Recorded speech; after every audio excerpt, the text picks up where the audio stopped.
Hey everyone, and welcome. So today, we are diving headfirst into the world of Google's AI. And the best part, it's loaded with some seriously powerful tools that are totally free. I mean, you can start using them like right now.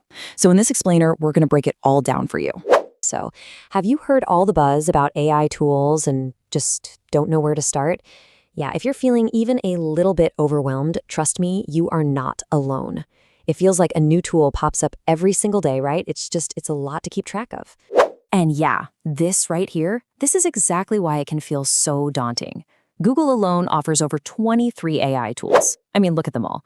But don't worry, seriously, don't let this scare you. Today, we're going to make sense of it all. Think of this as your friendly map to get started. All right, so how do we tackle this? I've got a super simple framework for you. The secret isn't to try and learn every single tool. That's impossible. Instead, we're going to use your goal as our guide. It's a really simple 3-step approach that just cuts right through the confusion. Okay, here are the steps. Super simple. Step 1, define your task.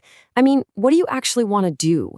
Do you want to write something, analyze a spreadsheet, make a cool picture? Step 2, find the right toolbox for that specific job. And then, step 3, and this is the fun part, just start experimenting. See?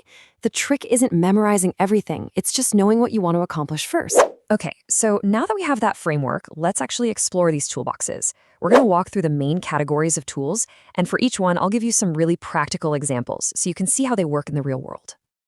All right, first up, we've got toolbox number 1, conversational AI. The best way to think about these tools, they're like your creative partner or brainstorming buddy. This is where you go when you need to write something, come up with ideas, or just get a different perspective. So let's make this real. The big one here is Gemini. This is your go-to for pretty much anything. You can ask it to help you draft a tricky email or, plan out your next vacation. Then you've got NotebookLM. This one is amazing. It's like your own personal research assistant for your documents. And for all you spreadsheet wizards, Gemini in Google Sheets is a game changer for organizing data. Honestly, if you're just starting out, just play around with Gemini. It's the perfect place to begin. Okay, moving on to toolbox number 2, app and content creation. Now this is for all you builders and creators out there. If you've got an idea buzzing in your head for an app or you just want to create some really cool, unique visuals, this is your playground. The potential here is just wow. For a super simple project, you could use a media generation tool to create a custom logo for your side hustle. You literally just type what you want and poof, it makes it. And tools like Google AI Studio, they let you prototype ideas really fast without being a coding genius. It's like sketching out an idea before you commit to the full painting. All right, next up is toolbox number 3, media tools. This is all about working with images, sound, and language. Think of these as giving you AI-powered superpowers, like supervision or the ability to understand any language. And these have some amazing practical uses. Here's a perfect example. You're traveling, right? And you're staring at a menu you can't read. With translation AI, you can just point your phone's camera at it and boom, instant translation. How cool is that?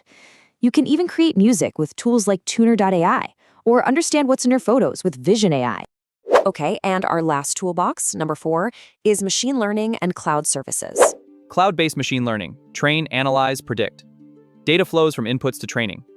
The AI cloud generates powerful predictions, enabling recommendations, analytics, and automation. Now, full disclosure, this one gets a little more technical. This is really for the developers and the data scientists out there, the people who want to get under the hood and build their own stuff. So, as a beginner, you absolutely do not need to worry about this one yet. This is where you find the heavy-duty stuff, like TensorFlow and AutoML. Think of these as the industrial-strength power tools in the workshop. It's just good to know they're there for when you're ready, but you can totally ignore them for now. So, we've covered the 4 main toolboxes. And you're probably thinking, okay, this sounds pretty awesome. So what's the catch? What do I need to get started? Well, you're going to love how simple the answer is. Literally everything we've talked about so far, from chatting with Gemini all the way to those super advanced developer tools, it's all unlocked by just one thing. And I bet most of you already have it. It's a Google account. That's it, a free Google account.